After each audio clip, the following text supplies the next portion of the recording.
Donc cette vidéo va porter sur le cognitivisme et le dynamiciste, donc plus globalement sur les théories de l'apprentissage moteur.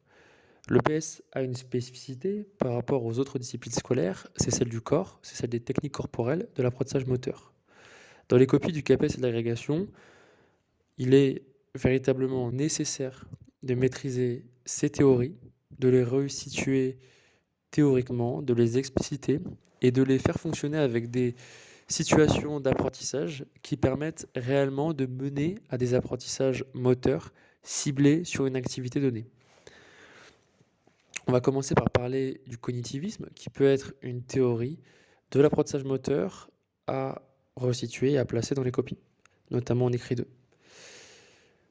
Pour situer le cognitivisme, il faut d'abord comprendre que le mouvement, il est piloté par une représentation qui est donc extérieure au mouvement, qui est préalable au mouvement. Le mouvement est piloté par une représentation des connaissances. Par ces connaissances, le mouvement, il est planifiable. On planifie, c'est une manière de concevoir l'apprentissage moteur. Le mouvement est planifié, il est planifiable et il est programmable au plan moteur. À travers cette programmation, il y a ce qu'on appelle la construction d'un PMG, un patron moteur généralisé. On peut notamment citer les ouvrages de Schmitt, Apprentissage et performance en 91, il me semble. Cette construction donc du PMG, patron moteur généralisé, qui peut s'assimiler au mouvement, à une technique corporelle, cette construction se fait à partir d'une compréhension en lien avec des connaissances à une prise de conscience en lien avec une représentation auquel le mouvement est subordonné.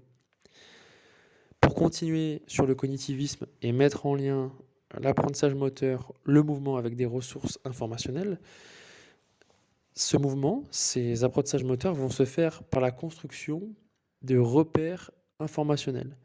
Ces repères informationnels dans la situation d'apprentissage, dans le mouvement, va servir à construire ce que le cognitivisme appelle un principe. Ce principe il peut être établi par une grille de lecture simple du type si alors. De manière à illustrer ça en sport collectif, on peut comprendre que ce principe se lie dans les apprentissages moteurs et on peut les transmettre aux élèves de la manière suivante. Si un adversaire vient sur moi, eh bien je protège le ballon ou alors je fais la passe. L'idée c'est que ce principe il est intériorisé, il faut que ce principe soit intériorisé pour qu'ensuite il soit réutilisé de manière proactive par l'élève en jeu. L'enjeu donc pour les élèves en termes d'apprentissage moteur et pour l'enseignant, ça va être de faire lire, de lire les informations pour ensuite agir. On va maintenant passer au dynamicisme qui regroupe plusieurs théories de l'apprentissage moteur, mais qu'on va simplifier, caricaturer volontairement pour essayer de clarifier le propos. Pour ce qui est du mouvement, dans le courant dynamiciste, ce mouvement il est auto-organisé et ce au niveau infraconscient. Pour l'opposer au cognitivisme, le mouvement ne fait pas l'objet d'une planification. Il s'organise en réaction à un environnement. L'efficacité du mouvement et de l'apprentissage donc sous-jacent dépend du but qui est fixé dans la situation, qui peut permettre donc de faire naître cette efficacité, et aussi la capacité du sujet, de l'individu, à se centrer sur des éléments pertinents dans l'environnement. Il y a un rapport entre le sujet et l'environnement, et l'idée c'est que les éléments qui sont présents dans l'environnement représentent autant d'opportunités au sujet pour créer la solution face à un problème qui lui est posé, à être efficace par rapport au but de la situation.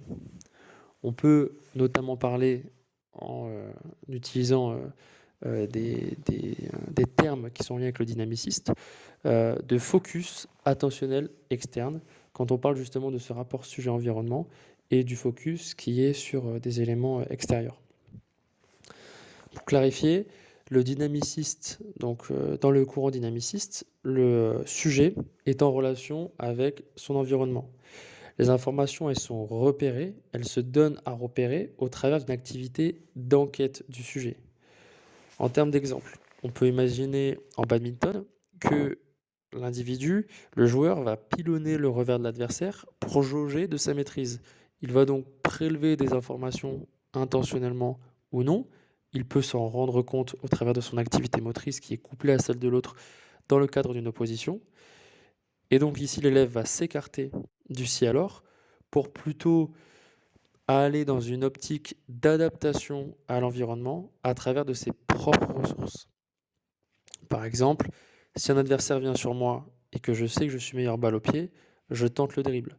On sort d'une solution caricaturale qui serait uniforme pour tous les élèves. Là, il s'agit de se rapprocher des capacités du sujet, des apprentissages qui y sont aussi chez ce dernier, et on se rapproche de ce qu'on appelle l'affordance physique, c'est-à-dire que c'est le milieu, c'est à la fois le milieu, les éléments qu'ils composent, les opportunités qu'ils offrent, et aussi et surtout la lecture du sujet, de l'environnement, qui va afforder la coordination motrice.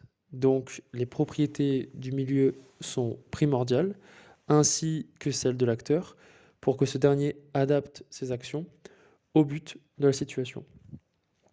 Voilà, une petite capsule vidéo qui explique ces deux théories de l'apprentissage moteur qui peuvent être utilisées. On peut, en termes d'auteur, rapprocher les dynamicistes de Alain Berthoz. On peut aussi aller, de manière plus récente, aller sur l'énaction, avec des ouvrages portant sur l'expérience corporelle, ou Carole Sèvres, ou de tout ce courant nantais qu'on peut retrouver dans les revues EJ, REPS, ou celles qui parlent aujourd'hui de l'apprentissage moteur plus généralement.